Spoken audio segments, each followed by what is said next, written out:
These are the men and women of Beaver Valley, the bravest of the brave. They fought fearlessly for their country, their city, their community, and for the ideals we share as Americans.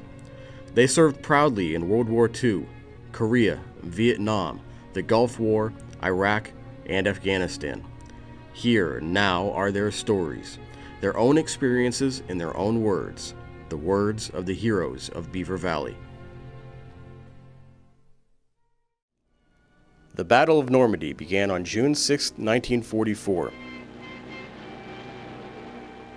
Codenamed Operation Overlord, more than 160,000 American, British, and Canadian forces stormed 5 beaches over a 50-mile stretch of heavily guarded territory in what would be one of the largest amphibious military assaults in history. This was the beginning of the end for Nazi Germany. More than 9,000 Allied soldiers were killed or wounded, but their trouble would not be in vain, as the tide turned against the Nazis and Allied forces continued their push to take back Europe. 2 local veterans who continued the fight for the Allies in Europe after D-Day share their stories. Lifelong Aliquippa resident Andrew Grego was drafted into the Army in 1942. They took me. I didn't want to go, but they took me. I was 20 years old. I think we went to Fort Meade, Maryland, and then we went to Texas, and then we went to Louisiana, and we stayed there till we went overseas. Grego served as a tank driver for the 691st Tank Destroyer Battalion. It was hell, I'm going to tell you, it was hell. It was too much noise, you know, and then the cannon fired on top of that in front of you. Hey, it was something, boy. I tell you, well, it was. I hated that job.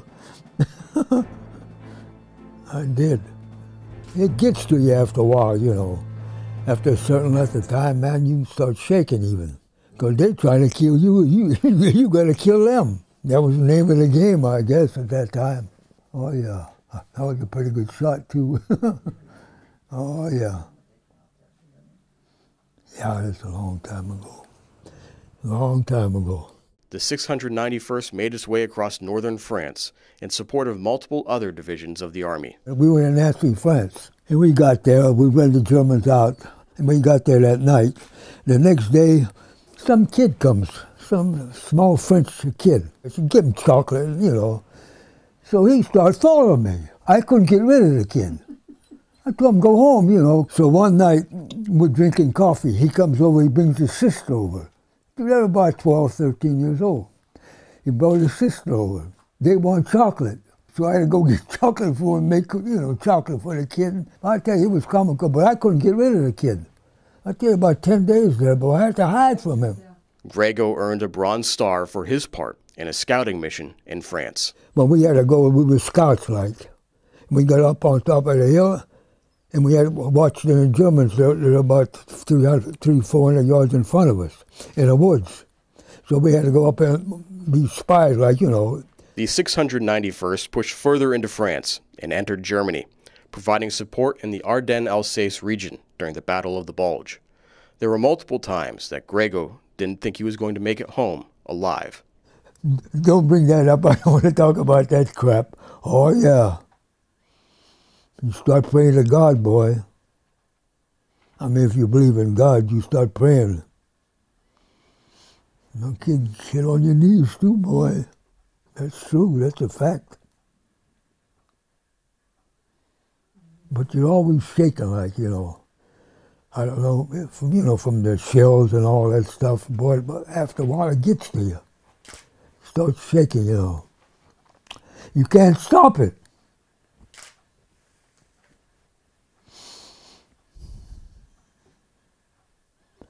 But there's a lot of things I forgot, though, really. Escapes me, there's a lot of things. The Allies, including the 691st, continued their push into Nazi territory. They encountered German soldiers willing to surrender. One instant we were in the woods, and some German's talking in German, he wants to give up. Well, who gonna watch him now? It's midnight. We're sleepy, we're tired as hell, you won't want to go to sleep. So we tied him up on the tree. Yeah, we tied him up. In the morning, he was still there. But he was glad that we didn't kill him. Grego saw many horrors of war, especially when he and his fellow soldiers encountered the concentration camps. That was hell too, boy. Really, believe me. Them people, I mean, you couldn't feed them, you couldn't give them nothing to eat, you'll kill them. And what the hell were you supposed to do? I mean, you see people starving? Oh, it was hell, no kidding. Yeah. I don't forget that, boy. I tell you, it was bad. Whew. Originally from Finleyville in Washington County, Albert Lytle joined the Army after his brother Bill was killed in 1942 in North Africa. I volunteered. I was one of them brave ones. I signed up in 42. 42 and gone. Lytle was sent to Fort Knox, where he initially volunteered to be a paratrooper. He soon would change his mind. When I seen them jumping out of the planes, I said, this ain't for me. I'd say there was 7,000 to 8,000 GIs walking around there on crutches and big casts on their legs from jumping into getting hurt. The Army was looking for tankmen, and Lytle decided to join them. He was sent to Camp Gordon for training and then to New York with the 10th Armored Division. They headed to France in 1944, landing in Cherbourg. That's when they took you in the barges in your tank.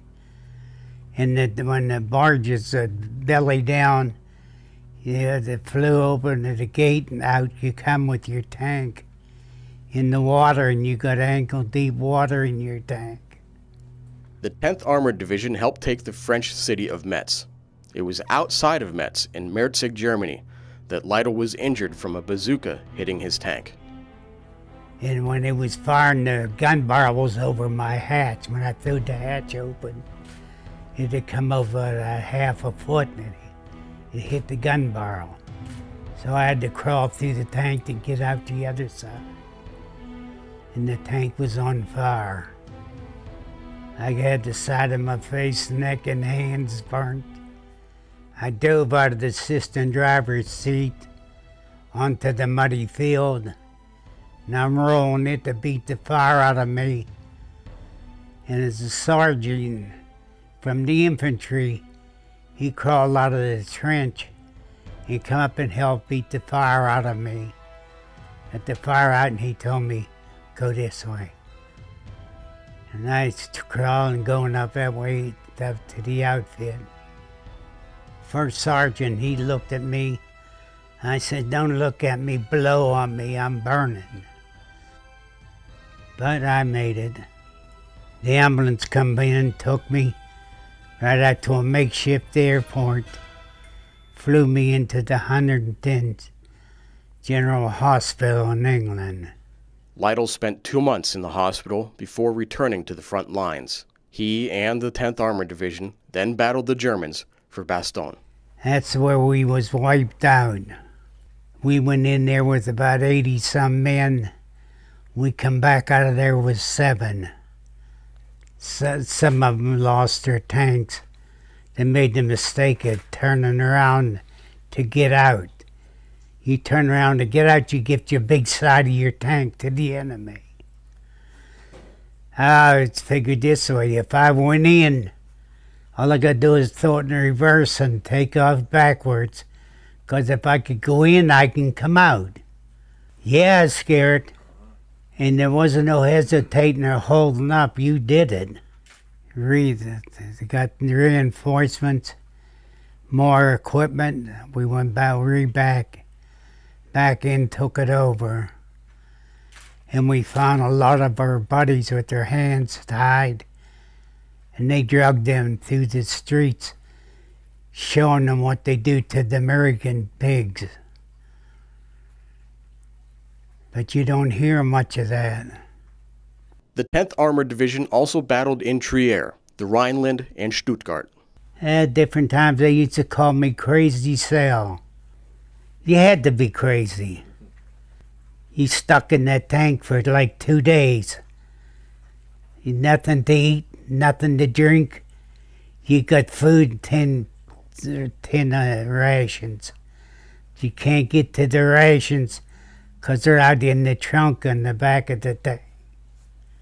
Lytle returned home from the war in December 1945. A few months after his return, he was out with his wife and experienced the side effects of war.